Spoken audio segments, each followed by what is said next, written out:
नहीं फ्रीक्वेंटली आती। तो वो कह रहा है ये सारे मर्चेंट्स को कॉल करके मुझे बता ये क्यों हुआ है ये वो।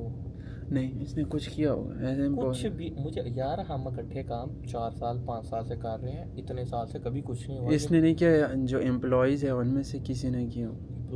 एम्प्लॉयज़ को हम मर्चेंट्स की एक्सेस ही नहीं देते, अपने बैंक अकाउंट की एक्सेस कौन किसको देता है? फिर एक दिन में कैसे, इट्स इम्पॉसिबल, ये इट्स कैसे। Really impossible. वही बात कर रहे हैं कि ये इम्पॉसिबल चीज़ ये हो कैसे गई है ये कैसे। साथ के। और कसम से मैं तो ये कैसे समझाऊं कि ये कितना बड़ा नुकसान है।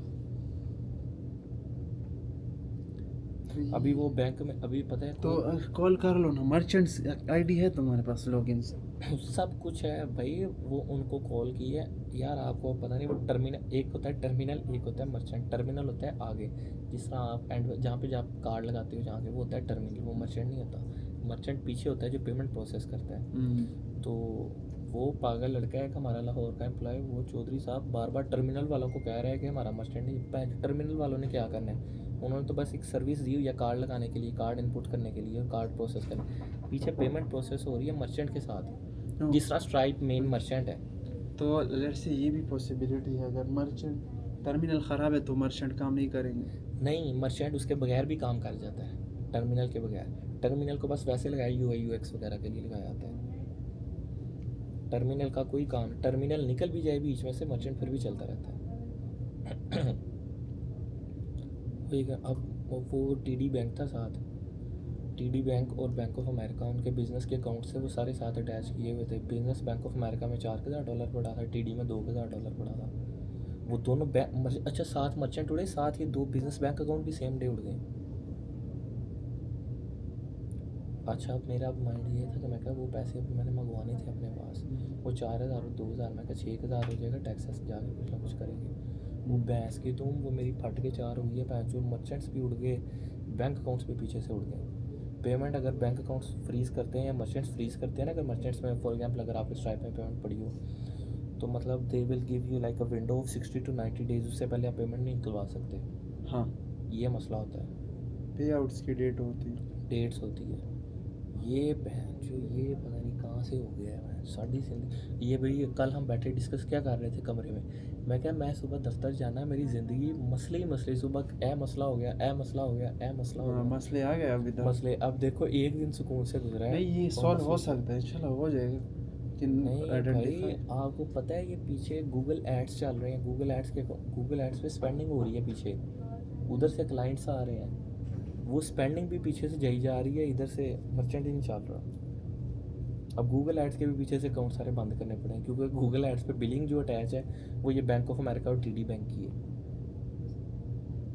अब अगर गूगल एड्स ने पेमेंट काटी है, जितनी भी प्रोसेस होगी आज तक, बैंक ही नहीं दोनों चल रहे, अगर वो पेमेंट प्रोसेस ना, गूगल एड्स का अकाउंट उठ जाना है। गूगल एड्स की हिस्ट्री है पिछले 4 साल की, कोई 1 लाख सवा लाख पाउंड की हिस्ट्री है, UK का अकाउंट है गूगल एड्स का। उड़ जाए। वो मतलब हमने 4-5 साल में इतना स्पेंड किया उस पर, मतलब इधर से कमाते गए उधर लगाते गए, कमाते गए लगाते गए, मार्केटिंग के ऊपर ही। तो कमाया कुछ नहीं, वही खा लिया जो ले लिया, बस बीच में से निकाल लिया $500 $2,000 बस। तो वो बड़ा मसला बन गया है जो कुछ मैं पता है एयरपोर्ट पे उससे मैं बार बार क्यों बात कर रहा था, कभी एयरपोर्ट पे कभी किसी से, क्योंकि मुझे ना एज सून एज पॉसिबल कोई अल्टरनेट बनना चाहिए। मैं पिछले 8-9 महीने से एक बंदे पे रिलाई कर रहा हूँ, वो उस एक बंदे के नाम पे LLC है, उस एक बंदे के नाम पे 7 मर्चेंट खुले हुए हैं, उस एक बंदे पे रिलाई कर रहा हूँ, उसे मैं हर महीने का $800 दे रहा हूँ। तो ढूंढ लेंगे बंदा। हमें एक और बंदा चाहिए, एक नहीं ज़्यादा बंदे चाहिए जो कहें कि हाँ ठीक है हमारे नाम पे LLC रजिस्टर कर लो। कर लेंगे ना, मेरे नाम पे। वो ये आपके नाम पे नहीं ना कर सकते, US सिटीजन। US सिटीजन के नाम पे कर, वरना तो मैं अपने नाम पे कर लेता। हाँ ना, कोई US सिटीज़न हो जिसको हम LLC के कुछ ना कुछ शेयर्स दे दें, या पूरी LLC उसके नाम कर दें, बंदा ठीक होना चाहिए। LLC की जो ट्रांजैक्शन है वो तो मैं आगे ग्रीन कार्ड के लिए प्रोसेस कर सकता हूँ। हाँ वो ये बड़ा काम है, मेरी बात सुनो। वो एक बंदा है, उसका मंथली, हमारा एक जानने वाला ही है, उसका मंथली प्रोसेस होता है $80-90 हज़ार। हमारा नहीं इतना होता, हमारा थोड़ा है, गरीब लोग हैं हम। $80-90 हज़ार उसका प्रोसेस होता है। उस चौधरी साहब का B1 B2 लगा, उसने अपनी LLC के अपने आप को स्पॉन्सर कर लिया। हाँ, तो यही तो मैं कह रहा हूँ। तो अगर ये ना खुले हमारे बहुत बड़ा नुकसान है, बहुत बड़ा नुकसान है। तो हमें वो बनना चाहिए जिसका पास ग्रीन कार्ड हो या जिसके पास पासपोर्ट हो, हम उसके नाम पे LLCs ओपन करें और LLCs पे फिर पेमेंट मर्चेंट्स ओपन करें, पेमेंट चलाते रहें, उसको $500,000 महीने का देते जाएं, उसकी एक एक्स्ट्रा पेमेंट सोर्स बन जाएगा। ये सिंपल मतलब प्रपोजल हो सकता है, इससे ज़्यादा कुछ भी नहीं है। अब वो जो एयरपोर्ट पे वो बंदा मिला था, कह रहा था मैं जाइलम लेके सिटीजन हूँ, उसका भी मैसेज आया हुआ है। मैं सोच रहा हूँ उससे पूछूँ। क्या कहते हैं? कुछ भी नहीं, उसका वैसे ही मैसेज आया है, ये देखो कि वो जी आप पहुँच गए हो, क्या हाल है, ठीक हो, बला बला, वही जो नॉर्मल बंदा हाल चाल पूछता है। ये देखो